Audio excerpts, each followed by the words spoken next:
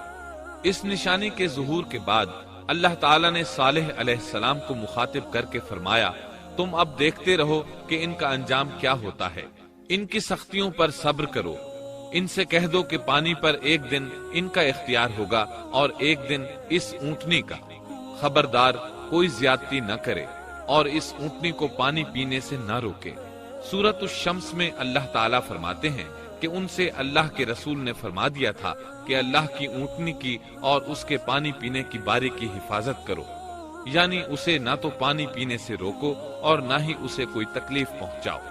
اس معجزے کو دیکھ کر لوگ دو گروہوں میں بٹ گئے۔ بہت کم لوگوں نے صالح علیہ السلام کی پیروی کی، ان پر ایمان لائے، جبکہ اکثر لوگ پھر بھی اپنے کفر پر ڈٹے رہے۔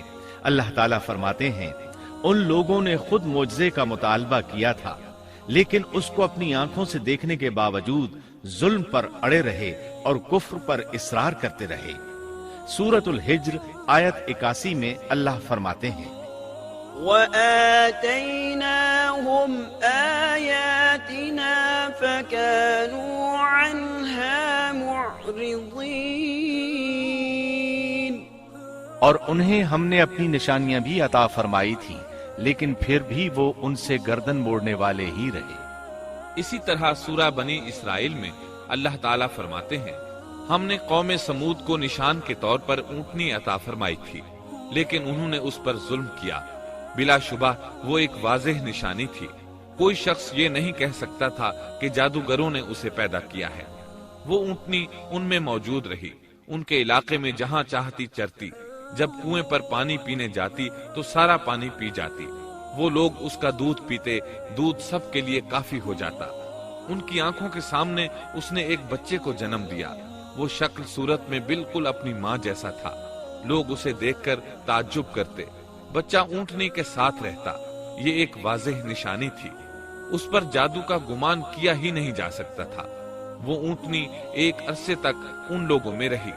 اللہ فرماتے ہیں، ہم نے قوم سمود کو بطور نشان کے ایک اونٹنی دی تھی، لیکن انہوں نے اس پر ظلم کیا، حالانکہ یہ نشانیاں ہم لوگوں کو ڈرانے کے لیے ہی بھیجتے ہیں۔ وہ لوگ اس اونٹنی کو دیکھ کر متعجب ضرور ہوئے، لیکن ایمان پھر بھی بہت کم لوگ لائے، حالانکہ اس نشانی کے بعد انہیں چاہیے تھا ایمان لے آئیں۔ پھر ایک دن قوم کے سرداروں نے مشورہ کیا کہ اگر ہم نے صالح کو اسی طرح چھوڑ دیا تو کہیں لوگ ہمیں نہ چھوڑ دیں اور صالح کے پیروکار بن جائیں۔ اس اونٹنی نے تو ہمیں مصیبت میں ڈال دیا ہے، ہم پورا ایک دن پانی کو چھو بھی نہیں سکتے، کیونکہ یہ سارا دن پانی پیتی رہتی ہے۔ پھر یہ اس قدر دیو ہیکل ہے کہ اسے دیکھ کر ہماری بکریاں بھاگ جاتی ہیں، اونٹ اسے دیکھ کر خوفزدہ ہو جاتے ہیں، لہٰذا ہمیں چاہیے کہ اس سے چھٹکارا حاصل کر لیں۔ وہ آپس میں مشورہ کرتے رہے، آخر انہوں نے ایک آدمی منتخب کیا۔ مورخین کا اس پر اتفاق ہے کہ اس کا نام قدار بن سالف تھا، اس کے ساتھ اس کا ایک ساتھی بھی تھا۔ ان دونوں نے مل کر اونٹنی کو قتل کیا۔ اللہ تعالیٰ سورۃ القمر آیت 29 اور 30 میں فرماتے ہیں، فنادوا صاحبهم فتعاطى فعقر فكيف كان عذابي ونذر۔ پھر انہوں نے اپنے ساتھی کو بلایا، تب اس نے ہاتھ بڑھایا اور اس کی کونچیں کاٹ دی، پھر دیکھا ہمارا عذاب اور ڈراوا کیسا تھا۔ اس قدار کے بارے میں نبی کریم صلی اللہ علیہ وسلم کا ارشاد ہے کہ پہلے لوگوں میں سے سب سے زیادہ بدبخت یہی تھا۔ اللہ تعالیٰ نے قرآن مجید میں اس کا ذکر یوں فرمایا ہے، فنادوا صاحبہم، پھر انہوں نے اپنے ساتھی کو پکارا۔ سورۃ الشمس میں اللہ فرماتے ہیں، إذ انبعث أشقاها، جب ان میں بڑا بدبخت شخص اٹھ کھڑا ہوا۔ یہ بدبخت قدار اٹھا، اپنے ساتھی کو ساتھ لیا اور اونٹنی کو قتل کرنے کے لیے تیار ہو گئے۔ آپس میں مشورہ ہوا کہ یہ نہ کہا جائے ہم نے اسے قتل کیا ہے۔ اس طرح باقی لوگوں نے بھی ان سے اتفاق کیا۔ اللہ تعالی سورہ نمل آیت 48 میں فرماتے ہیں، وَكَانَ فِي الْمَدِينَةِ 9 رَهْطٍ يُفْسِدُونَ فِي الْأَرْضِ وَلَا يُصْلِحُونَ۔ اور اس شہر میں 9 آدمی ایسے تھے جو زمین میں فساد کرتے تھے اور اصلاح نہیں کرتے تھے۔ مطلب یہ کہ یہ لوگ فساد کی انتہا کو پہنچے ہوئے تھے، ان میں بھلائی نام کو نہیں تھی اور نہ ان کا فساد کی اصلاح کا ارادہ تھا۔ بخاری، مسلم اور مسند احمد کی ایک حدیث میں ہے، رسول اللہ صلی اللہ علیہ وسلم نے ایک بار اپنے خطبے میں اس اونٹنی اور اسے مار ڈالنے کا ذکر فرمایا۔ آیت اذم بعثا اشقاہا کی تلاوت کرتے ہوئے فرمایا کہ جیسے ابو زمعہ تھا، اسی جیسا یہ شخص بھی اپنی قوم میں عزیز، دلیر اور بڑا آدمی تھا۔ تمام لوگوں نے اس بدبخت کے ساتھ عہد کیا اور اسے یقین دہانی کرائی کہ اگر تمہارے ساتھ کسی نے برائی کا ارادہ کیا تو تمام قوم تمہاری حمایت میں اٹھ کھڑی ہوگی۔ اس یقین دہانی کے بعد یہ بدبخت اونٹنی کے انتظار میں بیٹھ گئے۔ اونٹنی پہاڑ کی طرف سے آتی تھی اور پانی پی کر واپس چلی جاتی تھی، یہی اس کا معمول تھا۔ جب ان لوگوں نے چٹان سے اونٹنی کو نکلتے دیکھا تو اچانک حملہ کرنے کے لیے آگے بڑھے، لیکن اس کا جثہ دیکھ کر خوفزدہ ہو گئے، الٹے پاؤں بھاگے۔ بدبخت قدار نے اپنے ساتھیوں کی یہ حالت دیکھی تو ہنس پڑا اور آگے بڑھ کر اونٹنی کی ران میں تیر مارا۔ اس سے اونٹنی کی ران کی ہڈی ٹوٹ گئی اور وہ نیچے گر گئی۔ پھر اس ظالم نے اپنے ساتھیوں کو آواز دی اور آگے بڑھ کر اونٹنی کی کونچیں کاٹ دی۔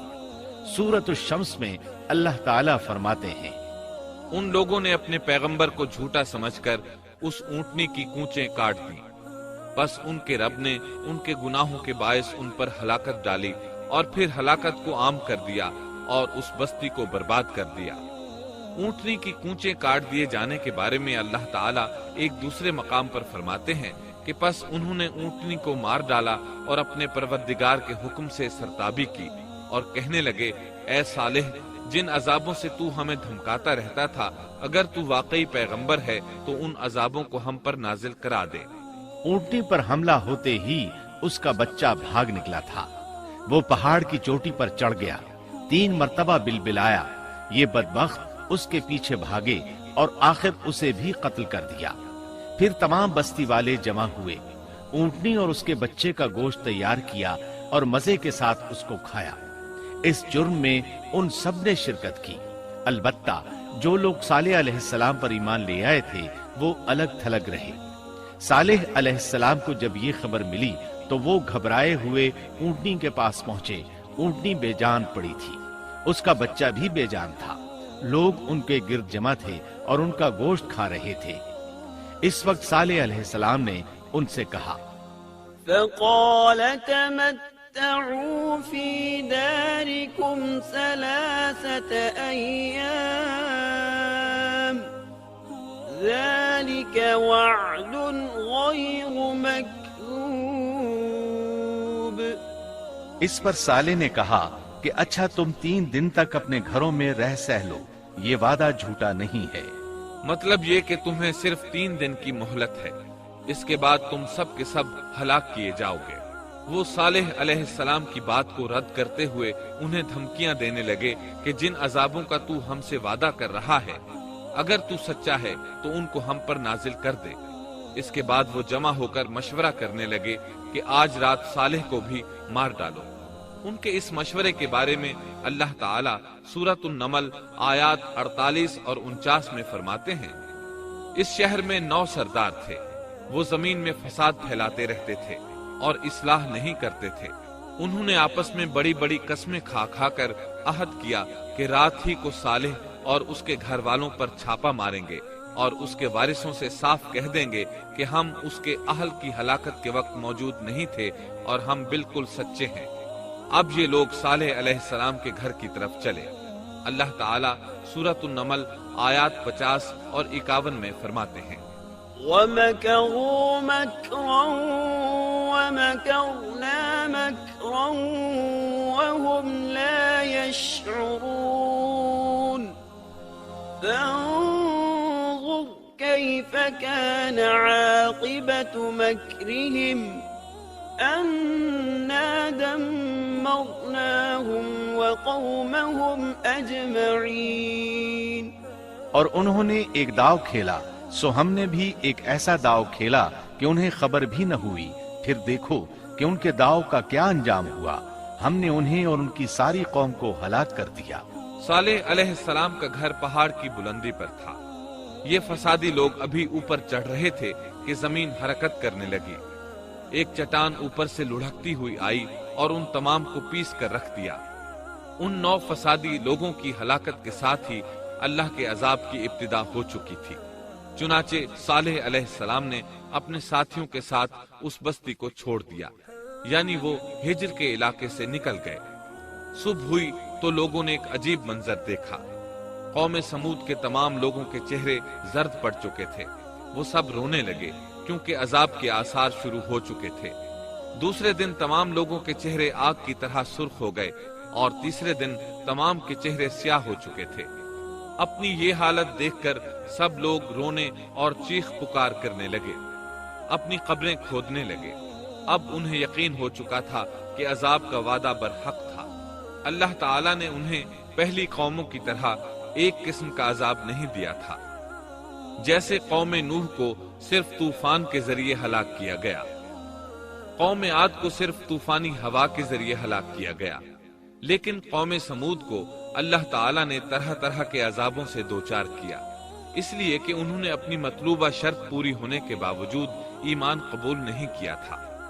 عذاب کی ابتدا زلزلے سے ہوئی، زمین حرکت کرنے لگی۔ اس کی وجہ سے وہ لوگ اپنے گھروں میں اوندھے کے اوندھے پڑے رہ گئے، ان میں اٹھنے کی طاقت تک نہ رہی۔ پھر آسمان میں سخت کڑاکا ہوا، اس کی ہولناک دہشت انگیز چنگھاڑ نے ان کے بھیجے پھاڑ کر رکھ دیے۔ ایک ہی لمحے میں ایک ساتھ وہ سب ڈھیر ہو گئے۔ ان کی ہلاکت اور تباہی کو بیان کرتے ہوئے اللہ تعالیٰ سورۃ الذاریات آیات 43 تا 45 میں فرماتے ہیں، وَفِي ثَمُودَ إِذْ قِيلَ لَهُمْ تَمَتَّعُوا حَتَّى حِينٍ فَعَتَوْا عَنْ أَمْرِ رَبِّهِمْ فَأَخَذَتْهُمُ الصَّاعِقَةُ وَهُمْ يَنظُرُونَ فَمَا اسْتَطَاعُوا مِنْ قِيَامٍ وَمَا كَانُوا منتصرين۔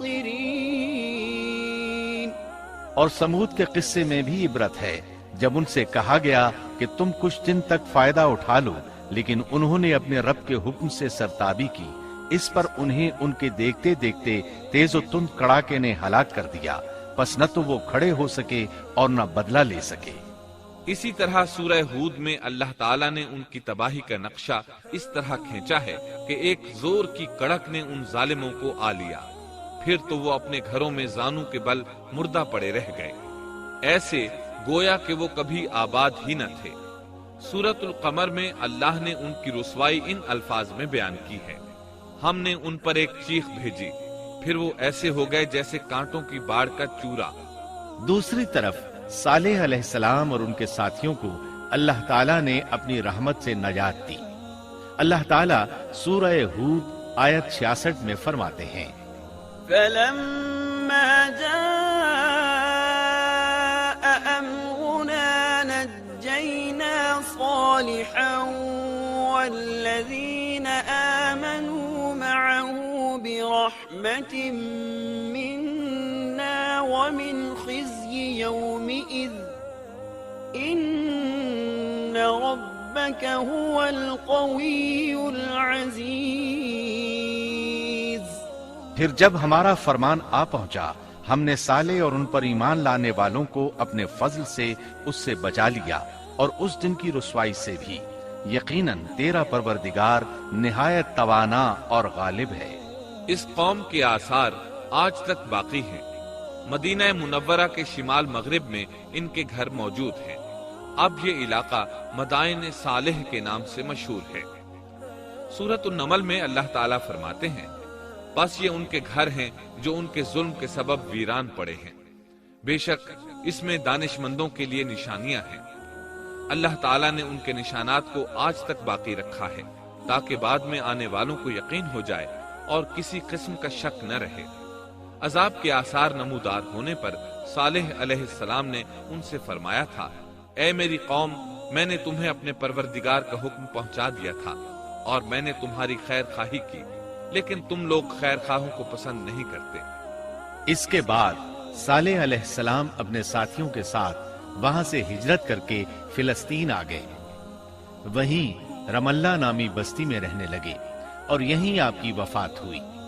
نبی کریم صلی اللہ علیہ وسلم صحابہ کرام رضی اللہ عنہم کے ساتھ تبوک تشریف لے گئے تو آپ نے مدائن صالح کے قریب قیام فرمایا تھا۔ صحابہ نے ان کنووں سے پانی لے لیا جو قوم سمود کے استعمال میں رہے تھے، کچھ برتن بھی وہاں سے لے لیے۔ آپ کو پتہ چلا تو آپ نے حکم فرمایا، ان برتنوں کو توڑ دو اور اس پانی کو بہا دو اور اس پانی سے جو کھانا تیار کیا ہے اس کو الٹ دو۔ آپ نے انہیں ان گھروں میں داخل ہونے سے بھی روک دیا جن میں اللہ کا عذاب نازل ہوا تھا۔ آپ صلی اللہ علیہ وسلم نے فرمایا، میں ڈرتا ہوں تم پر بھی ایسا عذاب نہ آ جائے جیسا ان پر آیا تھا، اس لیے ان کے علاقے میں داخل نہ ہوا کرو، اور اگر داخل ہونا پڑ جائے تو روتے ہوئے داخل ہوا کرو، اور رونا نہ آئے تو رونے جیسی شکلیں بنا لیا کرو تاکہ تمہارا شمار ظالموں میں نہ ہو۔ اللہ تعالیٰ فرماتے ہیں، ألا إن ثمود كفروا ربهم ألا بعدا لثمود۔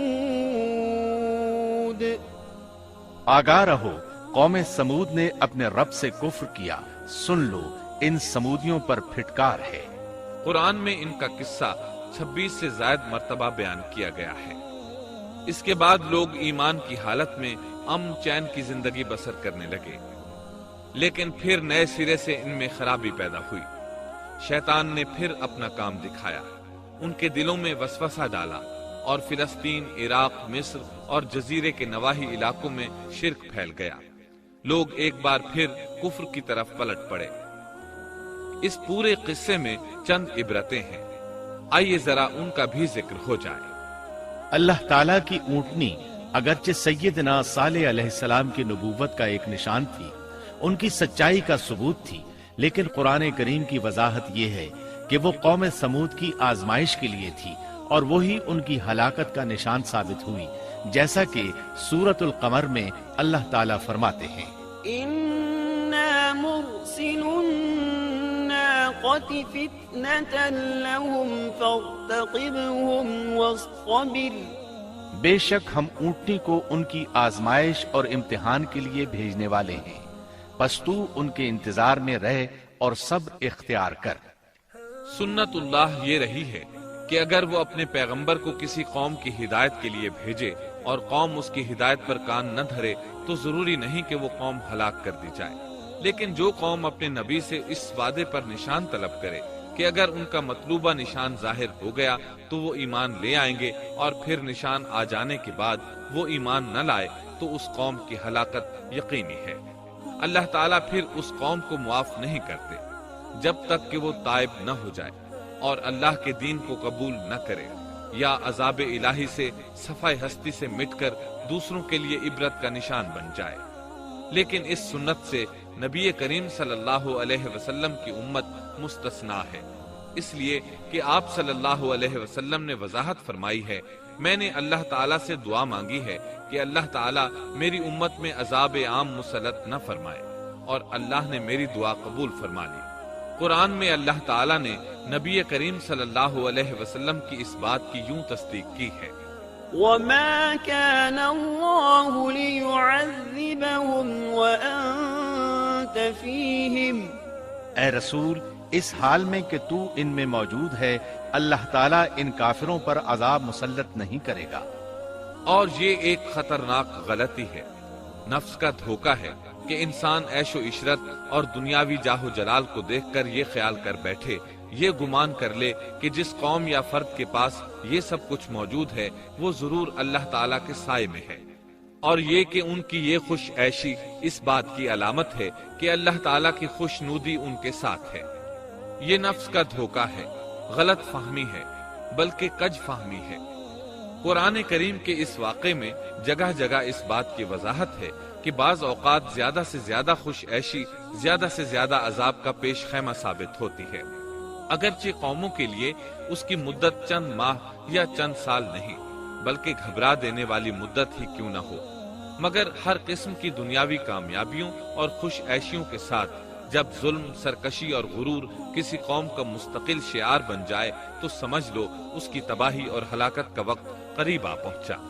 اللہ تعالیٰ فرماتے ہیں، تیرے رب کی پکڑ بہت سخت ہے، لیکن اس کے ساتھ ہی یہ بات بھی ہے کہ کسی قوم میں تمام تر خرابیوں کے باوجود اگر قوم سے اکثر افراد اللہ کے شکر گزار ہوں، اس کے بندوں کے ساتھ انصاف کرنے والے اور آپس میں نیک نیت اور خیرخواہی کرنے والے ہوں تو بلا شبہ وہ اللہ کے ہاں مقبول بندے ہیں، اور انہی کو دنیا اور آخرت کی کامیابیوں کی بشارت